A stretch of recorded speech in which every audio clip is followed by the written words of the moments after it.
স্ফূর্ত কণ্ঠে শীর্ষের শব্দ শুনে ফ্ল্যাট থেকে মুখ তুললেন জামশেদ। ফিরে চাইলেন সিঁড়ির দিক।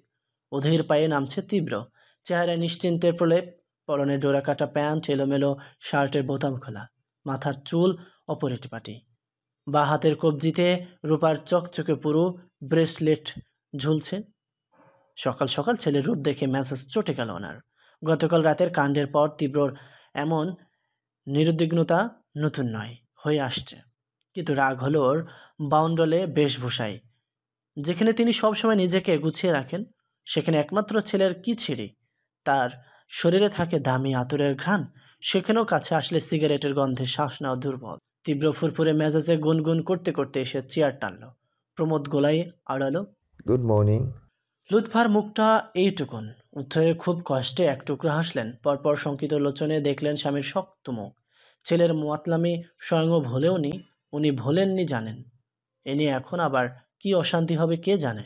ছেলেটা বড় হওয়ার পর একটু শান্তির মুখ দেখতে পেলেন না। তীব্র বসল, নিজের মতো খাবার তুলল প্লেটে, টেবিলের ওপর ফোনে রেখে ভিডিও ছাড়ল। ভাবভঙ্গি এমন, এখানে কেউ নেই। জামশেদের ক্রোধ প্রকাট হয় এতে। কণ্ঠ ভারী কণ্ঠে বললেন, কাল রাতে তুমি আবার মদ খেয়ে এসেছিলে।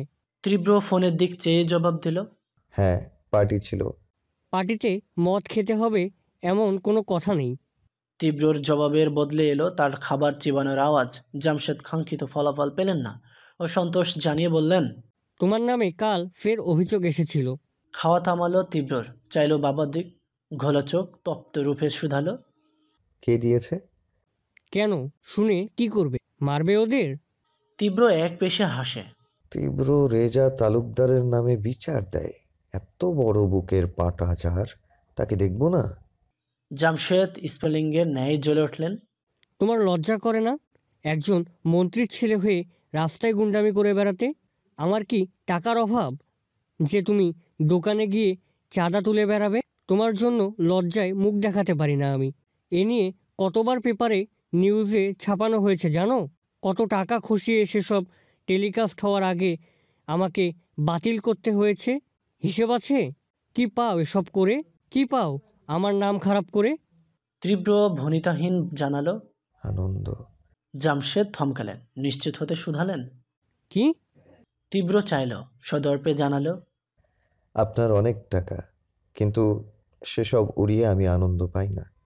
আপনাদের চোখে যেটা মাস্তানি, আমার চোখে সেটা উল্লাস। মানুষ আমাকে ভয় পায়, দেখলে কাঁপে। I enjoy it, dad. আপনি মন্ত্রী বলে আপনাকে যে সম্মানটা দেয়, এর চাইতে অধিক সম্মান কিন্তু আমি পাই। বিষয়টা দারুণ না? জামশেদ আশ্চর্য বনে চেয়ে রইলেন। তীব্রর চোখ মুখ দীপ্ত, উজ্জ্বল মুখবিবর। চেহারায় প্রকাশ পাচ্ছে তার কথার সত্যতা। তিনি অবাক হয়ে বললেন, তোমার মুখে বাধে না এসব বলতে? বিন্দুমাত্র লজ্জা করে না?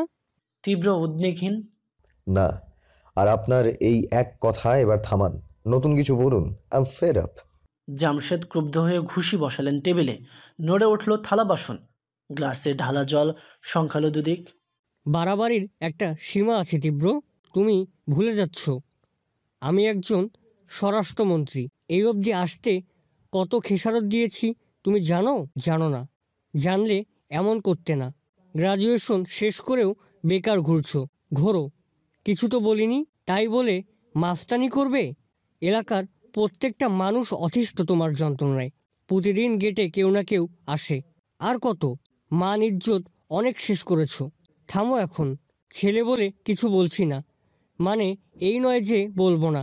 সাফ সাফ শুনে রাখো, বারবার মানা করা সত্ত্বেও একই কাজ করলে আমি কিন্তু আর এক দণ্ডও সহ্য করব না। তীব্রর কিচ্ছু যায় এলো না। এমন ভঙ্গিতে হাসলো যেন উড়িয়ে দিল বাবার তর্জন। বরফ গলায় বলল, একটু ভুল বললেন। আপনি আমাকে সহ্য করছেন আপনার ছেলে বলে নয়, কাজে লাগি তাই। জামশেদ হংকার দিলেন। তীব্র, ব্ল্যাকমেইল করছো তুমি? তীব্র তাকালো, কণ্ঠ অপরিবর্তিত। না, বোঝাচ্ছি।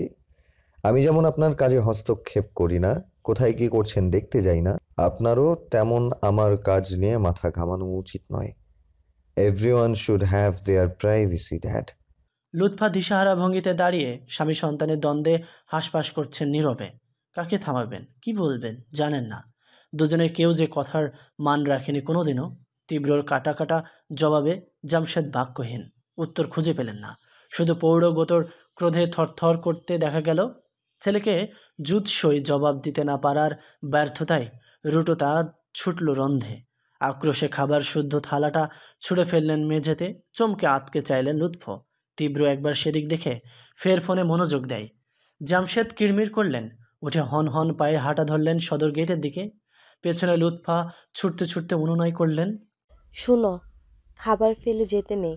টেবিলে বসা তীব্র তখনও ভ্রুক্ষেপহীন। বাবাকে তো দূর, মেঝেতে ছড়ানো থালার দিকে আর একটিবারও ফিরে দেখল না। সে তার মতো ব্যস্ত খাওয়ায়। লুৎফা সংকীর্ণ আদলে পাশে এসে দাঁড়ালেন। কেন এরকম করিস বলতো? বাবা তো রাগ করে না খেয়ে গেলেন। তীব্র খাওয়া শেষে উঠল, মায়ের আঁচলে মুখ মুছতে মুছতে বলল, আমি কি ওনাকে খেতে মানা করেছিলাম? তুই? বলতে চেয়েও শান্তের ন্যায় থামলেন লুৎফা। কিছু বলে লাভ নেই, যেখানে সেখানে চুপ থাকা ভালো। তীব্র ফোন চাবি পকেটে ভরে জানালো, আসছি। ভদ্র মহিলা ছেলের যাওয়ার দিক হতাশ চোখে চেয়ে রইলেন। বক্ষ হাতিয়ে প্রতিবারের ন্যায় হতাশ ব্যতীত কিচ্ছুটি মিলল না। করিম শাহের ছোটখাটো চায়ের দোকান। কাল যেখানে বসেছিলেন খোরশেদুল, দোকানের সামনে দুখানা চিকন কাঠের বেঞ্চ পাতা। তীব্র তার দলবল সমেত সকালে চায়খানি খায়। দু বেঞ্চে 8 জন বসেছে আজ। বাকিরা লেপ্টে ওদের বাইক সমেত। পাশে দাঁড়ানো তীব্রর লাল জিপ। গান গাইছে সবাই। ওদের উঁচু কণ্ঠ হয়, হাওয়ায় দুলছে। কাঠের ওপর বাইকের ওপর হাত দিয়ে ঢোল বাজিয়ে তুলছে সুর। গলায় ফুটতো আওয়াজ। अरे अरे मैं तो गया रे, दिल भी गया रे। তীব্রর মস্তক হালকা নড়ছে, তালে তালে নড়ছে পায়ের ওপর রাখা অন্য পা। 2 আঙ্গুলের ফাঁকে জ্বলছে অর্ধপোড়া সিগারেট। করিম দোকানদার বয়স্ক লোক, অথচ বিনয়ের সাথে শুধালেন। বিল্টু ভাই, চা দেব? তীব্র বিড়িতে টান বসিয়ে জানালো। হুম। সে সময় প্রচণ্ড গতিতে একটা বাইক পাশ কাটালো ওদের। আর এই ঝড়ের গতিতে হাওয়া হলো সামনে দিয়ে। চৈত্র মাসে রাস্তার ধুলো সব উড়ে উঠল বায়ুতে। ওদের গান শেষ। তটস্থ ভঙ্গিতে চাইল। তীব্র ভ্রু গোছালো।